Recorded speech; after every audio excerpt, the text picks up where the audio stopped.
Oi, gente, tudo bom?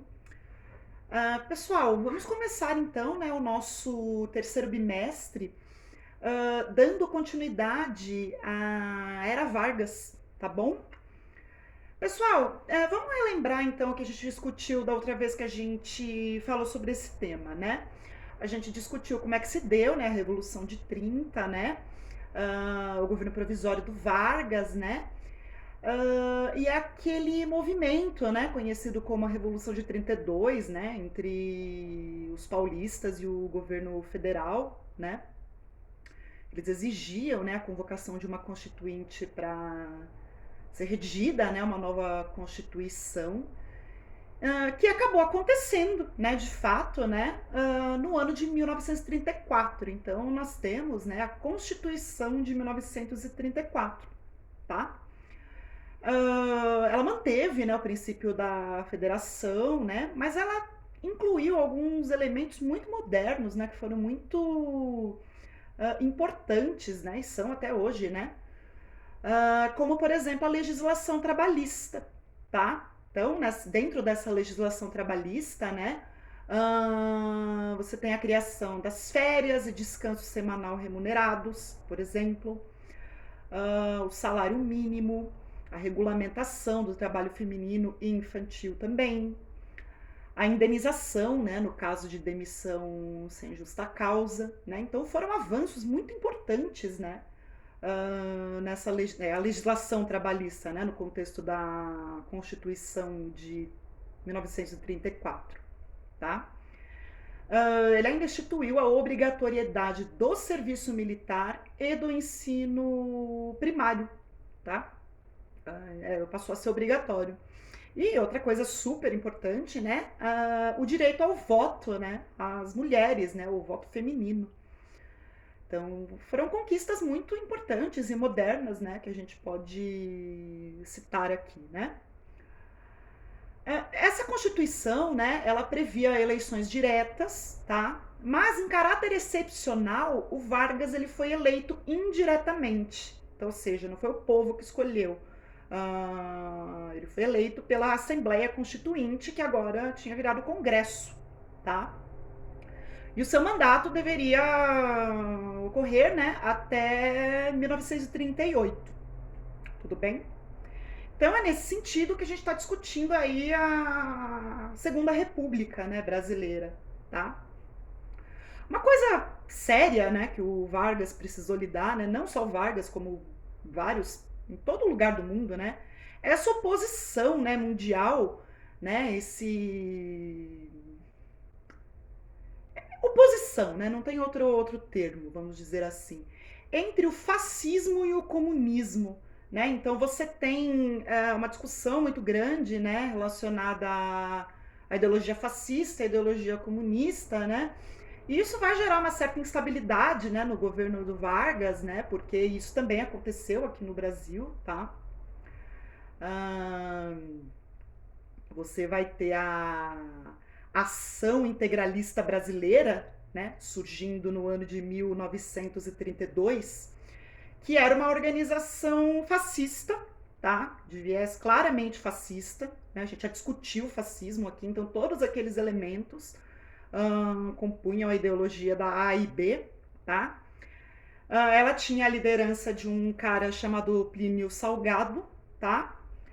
E a A e B, de certa forma, apoiava o Vargas, tá? Mas ela nunca de fato teve destaque ou poder político, tá? Ela se tornou um partido, né, a AIB, que quando o Vargas deu o golpe de 37, ele foi dissolvido junto com todos os outros, tá? Tanto que em 38, né, eles vão tentar dar um golpe de Estado no Vargas sem sucesso, tá? E a Aliança Nacional Libertadora, a ANL, tá? Que era uma organização de viés comunista, tá? Liderada pelo ex-tenente Luiz Carlos Prestes, tá? Ela tinha o comando do Partido Comunista Brasileiro, né? E ela foi ganhando muita força, né? Muito destaque, né? No todo canto do Brasil. E isso acabou fazendo com que o Vargas colocasse ela na ilegalidade, tá? No ano de 1935 você vai ter a Intentona Comunista, né, que era um plano, né, de levante armado com o apoio da União Soviética e da Internacional Comunista, tá? Que também não teve sucesso, na verdade ficou restrito a 3 estados brasileiros, né? No ano seguinte, a intentona Luiz Carlos Prestes e a sua esposa, a Olga Benário, né, que era uma ativista comunista alemã, acabaram sendo presos, né? A Olga foi deportada. E esse levante armado também não obteve sucesso, tá? Mas é importante a gente lembrar de uma coisinha muito importante, né? Que a gente tem aí setores da classe média, né? Da alta burguesia, são pessoas que têm uma oposição muito grande, né? A movimentos de esquerda, a movimentos tidos como comunistas e socialistas, né? Então a intentona comunista, ela meio que justificou uma situação de estado de sítio, tá?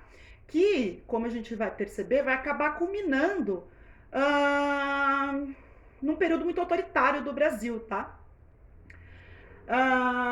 Como que isso se deu, né? Foi criado, né, o Plano Cohen, tá? Então, o que era esse Plano Cohen?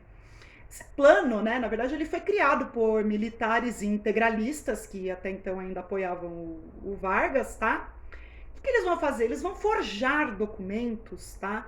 Que traçavam, vamos dizer assim, um plano comunista para tentar tomar o poder das mãos do Vargas, tá?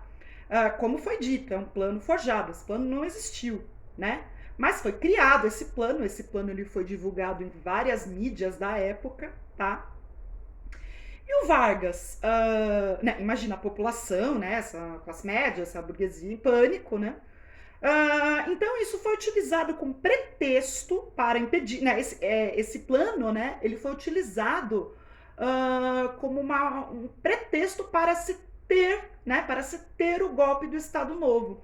Então, ou seja, para impedir que esse plano comunista fosse colocado em prática, o Vargas, com o apoio dos militares, ele dá um golpe de Estado e acaba instaurando a chamada ditadura do Estado Novo, tá? Um período aí que vai durar de 37, né, de 1937 a 1945. E o povo, é claro, que apoiou, né? O medo do comunismo era muito grande, né?